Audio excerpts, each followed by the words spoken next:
Selamat berjumpa kembali adik-adik yang gemar belajar fisika.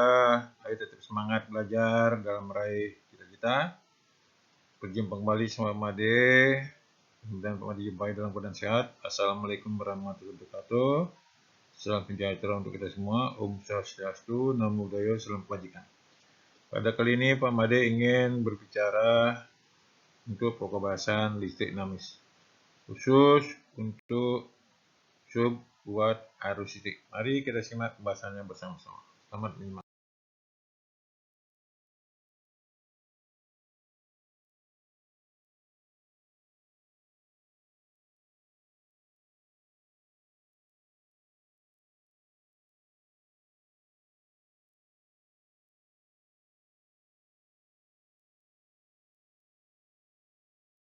Mari adik lanjutkan bahas kita, yaitu kuat arus listrik. Kita mulai dari menentukan arus listrik dan arus elektron.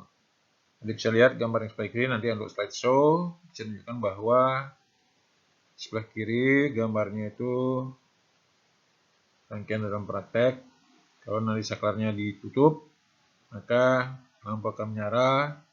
Itu berarti ada aliran arus. Bisa dilihat di sana, yaitu arah arus listrik itu dari kutub positif ke kutub negatif, sedangkan arus elektron adalah aliran elektron dari potensial rendah ke potensial tinggi. Lihat yang paling atas merah, arus listrik adalah aliran muatan positif dari potensi tinggi ke potensi rendah, sedangkan elektron kebalikannya. Mari kita simak bersama-sama penjelasan materi berikutnya. Selamat menyimak.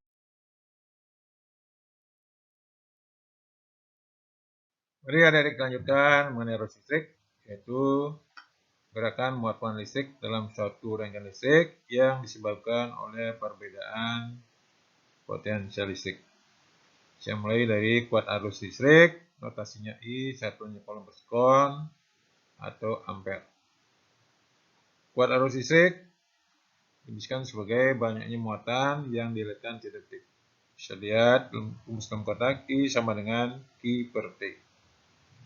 Nah, bila ditanyakan banyak elektron yang mengalir, itu lihat rumus bawahnya, banyak elektron N sama dengan Q per E.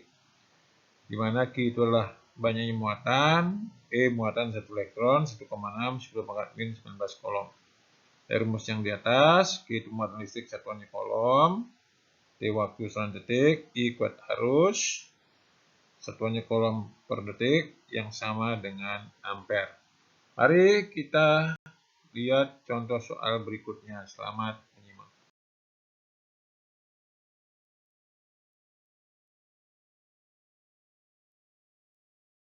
Mari adik memberikan pemahaman tentang kuat arus listrik. Kita lihat contoh soal berikut. Sebuah akumulator pada kutubnya dihubungkan pada terminal lampu.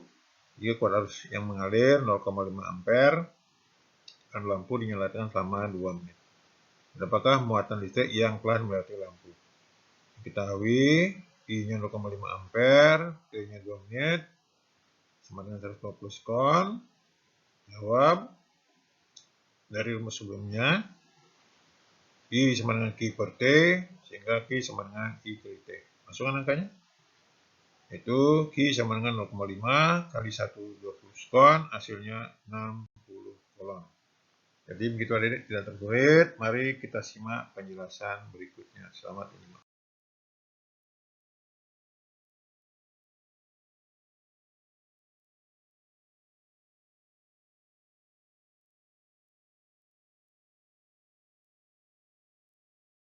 Mari adik lanjutkan, yaitu syarat terjadinya arus listrik. Bisa lihat, ada lihat yang paling atas gambar sebelah kiri, ada rangkaian terbuka.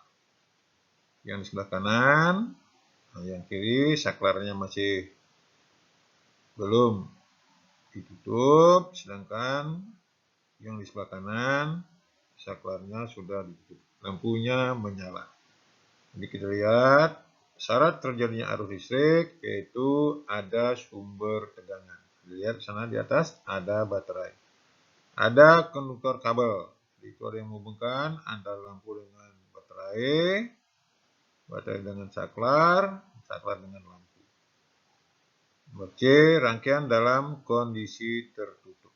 Jadi syarat perjalanan listrik itu yang ketiga rangkaian dalam kondisi tertutup. Itu bedanya yang kiri dan kanan. Yang kiri saklar masih terbuka, arus belum mengalir.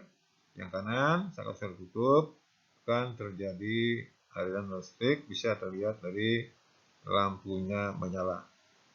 Arah aliran elektron dari potensi rendah ke potensi tinggi. Itu positif, arah listrik sesuai konvensi dari potensi tinggi ke potensial rendah. Jadi begitu adik-adik, mari kita simak penjelasan berikutnya. Selamat menyimak.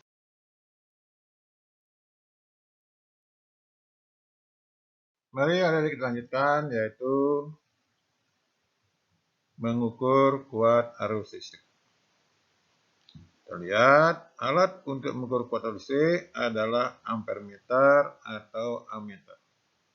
Ampermeter disusun seri dengan komponen yang akan diukur kuat arusnya. Adik bisa lihat sebelah kiri, itu secara manual, nanti di laboratorium, alat yang merupakan ampermeter. Nanti dalam praktek, kalau mengukur kuat arus yang melewati suatu beban atau lampu, itu harus disusun secara seri, bisa lihat gambar sebelah kanan. Jadi nanti ingat bahwa untuk mengukur kuat arus yang melewati suatu beban, itu harus disusun secara seri. Mari kita lanjutkan materi berikutnya. Selamat menyimak.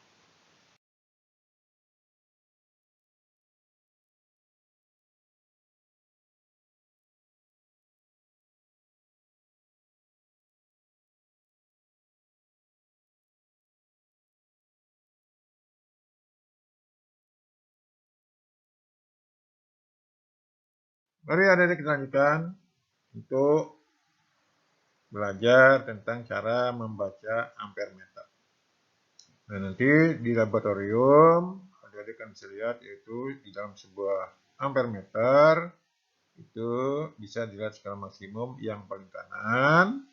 Kemudian skala yang ditunjukkan oleh jarum itu nanti adalah yang merah, garis merah itu.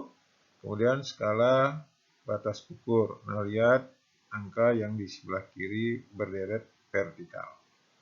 Dari 1 ampere, 5 ampere, dan 10 ampere. Nah, kalian bisa lihat itu nanti angka yang ditunjukkan oleh jarum berapa. Itu di skala ampermeter, ada yang bagian atas pakai boleh, bagian bawah juga boleh. Jadi ini bila kita sekarang pakai bagian bawah, cara membacanya nanti adalah lihat sebelah kiri bawah, nilai yang terukur sama dengan nilai yang ditunjuk jarum per nilai maksimum kali batas ukur. Nah, adik bisa lihat jarum merah menunjukkan angka di 34 yang paling bawah. Nah, kita pakai yang paling bawah berarti kita pakai maksimumnya yang kanan, yang bawah yaitu 100. Nah, kita lihat skala batas ukurnya yang kiri yaitu di 1 ampere. Sehingga nilai yang terukur sama dengan 34/100 kali 1. Hasilnya 0,34 ampere. Jadi begitu adik-adik, itu yang bisa saya berikan informasi tentang kuat arus listrik serta bagaimana cara mengukur dan membaca skala yang ada di dalam ampermeter. Silakan nanti mencoba soal berikutnya. Jangan lupa komen dan subscribe. Sampai bertemu pada materi berikutnya. Sampai jumpa.